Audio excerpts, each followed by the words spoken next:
Hello दोस्तों, आज हम पढ़ते हैं वर्ष 1833 का अधिनियम। इसके क्या प्रावधान थे? जो 1833 का अधिनियम है, इसके क्या प्रावधान थे? इस अधिनियम के माध्यम से बंगाल के गवर्नर को संपूर्ण ब्रिटिश भारत का गवर्नर जनरल घोषित कर दिया गया। ये जो 1833 का अधिनियम था, इस अधिनियम के माध्यम से ये जो बंगाल का गवर्नर होता था वह संपूर्ण ब्रिटिश भारत का गवर्नर जनरल घोषित कर दिया गया। ये जो बंगाल का गवर्नर होता था वह अब वह पूरे भारत का गवर्नर जनरल घोषित कर दिया गया। बम्बई और मद्रास उसके अधीन आ गई थी। हमने पीछे पढ़ाया था 3 रेजिडेंसी थी, एक बम्बई, दूसरा मद्रास और तीसरा कलकत्ता। ये जो बम्बई और मद्रास रेजिडेंसी हैं ये कलकत्ता के अधीन आ गई थी। बम्बई प्लस मद्रास यह कलकत्ता के अधीन आ गई थी। गवर्नर जनरल की काउंसिल में सदस्यों की संख्या 3 से 4 कर दी गई। ये जो गवर्नर जनरल की काउंसिल में सदस्यों की संख्या पहले 3 हुआ करती थी, फिर इसमें एक बढ़ा दी गई और संख्या 4 कर दी गई। यह विधि सदस्य के रूप में जोड़ा गया था। यह जो एक सदस्य जोड़ा गया था यह विधि सदस्य के रूप में जोड़ा गया था। ये जोड़ा गया सदस्य मैकाले था। यह जो इसमें एक सदस्य 3 से 4 कर दी गई थी यह मैकाले था। इसके बाद है इस अधिनियम में यह भी प्रावधान किया गया था कि सिविल सेवाओं में धर्म, रंग, जन्म स्थान के आधार पर विभेद नहीं किया जाएगा।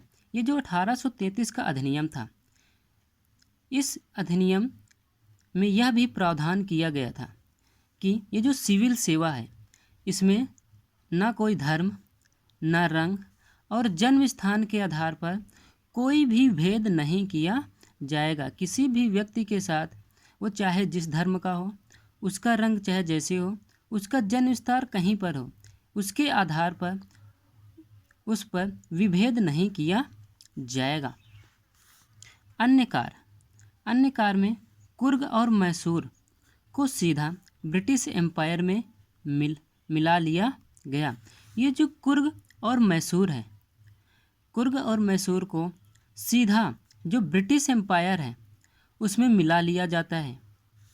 इसके काल में ही लॉर्ड मैकाले का घोषणा पत्र जारी किया गया। किसके काल में?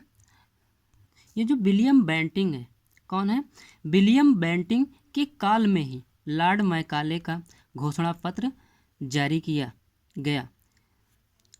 इसकी कलकत्ता में प्रतिमा बनी हुई है। ये जो विलियम बेंटिंग है, विलियम बेंटिंग की कलकत्ता में प्रतिमा बनी हुई है।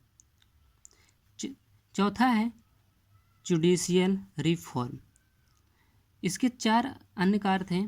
पहला, कुर्ग और मैसूर को सीधा ब्रिटिश एम्पायर में मिला लिया गया। दूसरा है इसके काल में ही, किसके काल में? लॉर्ड विलियम बेंटिंग के काल में ही मैकाले का घोषणा पत्र जारी किया गया।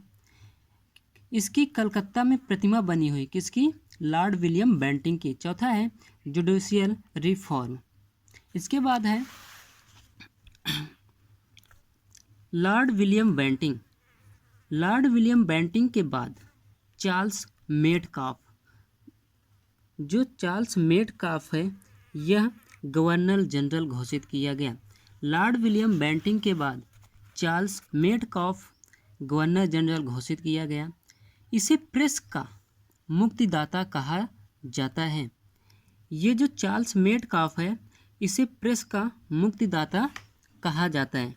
इसका संबंध अमृतसर की संधि से भी था जो 1809 ईस्वी में हुई थी।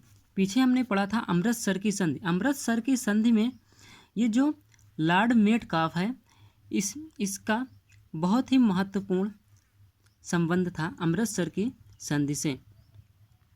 लॉर्ड मेटकाफ के बाद लॉर्ड ऑकलैंड गवर्नर जनरल बनता है। लॉर्ड ऑकलैंड के बारे में हम कल पढ़ेंगे।